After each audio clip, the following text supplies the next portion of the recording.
ഒരു വീഡിയോ ആയിട്ട് ഇടാമെന്ന് വിചാരിച്ച് എടുത്തൊരു റെസിപ്പിയാണ് കേട്ടോ. പക്ഷേ കുറച്ച് അപാകതകളുണ്ട്. അപ്പോൾ അതുകൊണ്ട് ഞാനൊരു ഷോർട്ട് വീഡിയോ ആയിട്ട് അങ്ങ് ഇടാമെന്ന് വിചാരിച്ചു കേട്ടോ. ഞാൻ ഇതിപ്പം നിങ്ങൾക്ക് മനസ്സിലായെന്ന് തോന്നുന്നു, മന്തിയാണ്.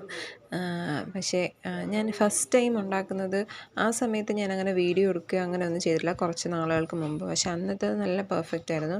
പക്ഷേ ഇപ്രാവശ്യത്തേത് കുറച്ച് ഡ്രൈ ആയിപ്പോയി നമ്മുടെ അരി, അത് മാത്രമേ ഉള്ളൂ പ്രശ്നം. അപ്പം ഞാൻ ഇപ്പോൾ ആദ്യം മന്തിക്കായിട്ട് ഞാൻ കുറച്ച് ഇഞ്ചിയും വെളുത്തുള്ളിയും ചതച്ചതും പിന്നെ നമ്മുടെ മന്തി മസാല അത് ഞാൻ തന്നെ വീട്ടിൽ പൊടിച്ചതാണ്, ജസ്റ്റ് ചതച്ചെടുത്തതാണ്.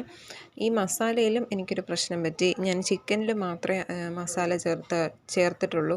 നമ്മൾ ചോറുണ്ടാക്കുമ്പോഴും ഇച്ചിരി കൂടെ മസാല എക്സ്ട്രാ ചേർക്കുമ്പം നമ്മുടെ ചോറിനും കൂടെ ആ ടേസ്റ്റ് വരും കേട്ടോ. പിന്നെ നമ്മുടെ കറുത്ത ബ്ലാക്ക് ലെമൺ, പിന്നെ ക്യാപ്സിക്കം, ഉള്ളി, പിന്നെ നമ്മുടെ മാഗി ക്യൂബ്. അപ്പം ഞാനൊരു 5-6 പീസ് ചിക്കൻ എടുത്തിട്ടുണ്ട്. അത് ഇതിലും എനിക്കൊരു അബദ്ധം പറ്റി. കാരണം നമുക്ക് സ്കിന്നുള്ള ചിക്കനാണ് മന്തിക്ക് നല്ലത്. കാരണം റൈസിനൊക്കെ ഒരു ടേസ്റ്റ് വരണമെങ്കിൽ നമ്മുടെ ചിക്കൻ നല്ല സ്കിന്നുള്ള ചിക്കനായിരിക്കണം, അതായത് തൊലി ഉരിക്കാത്ത നമ്മുടെ ചിക്കനായിരിക്കണം.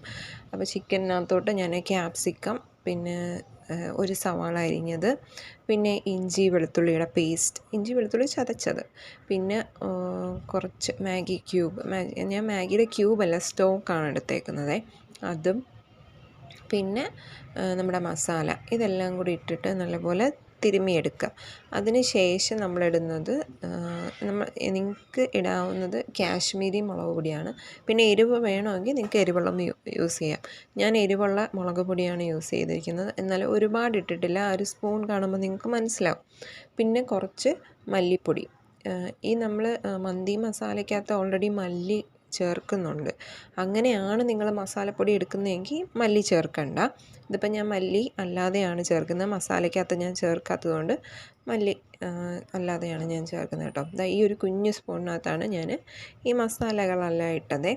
പിന്നെ അതിന് ശേഷം ഉപ്പും കൂടി ഇട്ട്, പിന്നെ നിങ്ങൾക്ക് ഇതിനകത്ത് കളറ്, നമുക്ക് മന്തി കഴിക്കുമ്പോൾ ഒരു കളറുണ്ടല്ലോ ചിക്കനൊക്കെ, ഒരു റെഡ് കളർ, ആ കളറ് വേണമെങ്കിൽ നിങ്ങൾക്ക് ചേർക്കാം. ഞാൻ അതൊന്നും ചേർക്കുന്നില്ല കേട്ടോ. ഫസ്റ്റ് ടൈം ഉണ്ടാക്കിയപ്പോഴും ഞാൻ കളറൊന്നും ചേർത്തിട്ടില്ല. എന്നിട്ട് ഉപ്പൊക്കെ ഇട്ട് തിരുമ്മി കുറച്ച് നേരം വെക്കാമെങ്കിൽ അത്രയും നല്ലത്. ഒരു അരമണിക്കൂർ നമ്മുടെ ചിക്കനിൽ ആ മസാലയൊക്കെ പിടിക്കാനും ഒക്കെ വെക്കാനായിട്ടാണെങ്കിൽ നല്ലത്. പിന്നെ നമ്മുടെ ചിക്കൻ നമ്മുടെ ഫോർക്ക് കൊണ്ടൊന്ന് കുത്തി കൊടുക്കണം കേട്ടോ, ഈ മസാലയൊക്കെ ഉള്ളി പിടിക്കാനായിട്ട്. അതിന് ശേഷം ഇതൊന്ന് അടച്ച് വെച്ച് ഒരു 5-10 മിനിറ്റ് ഒന്ന് വെച്ചതിന് ശേഷം ജസ്റ്റ് ആ കൈ ഒന്ന് ഞാൻ കഴുകി അതിനകത്ത് വെള്ളം ഒഴിച്ചിട്ടുണ്ട്, കുറച്ച് വെള്ളം, ഒരു 2-4 ടേബിൾ സ്പൂൺ അത്രയേ ഉള്ളൂ. ആ വെള്ളവും കൂടെ പിന്നെ ഞാൻ ഇതിനകത്ത് നമ്മുടെ ഓയിൽ ചേർത്തിട്ട് കൊടുത്തിട്ടുണ്ട്, വെജിറ്റബിൾ അതല്ലെങ്കിൽ സൺഫ്ലവർ ഓയിൽ, ഏതെങ്കിലും ഒരു ഓയിൽ കുറച്ച് ചേർത്ത് കൊടുത്തിട്ടുണ്ട്.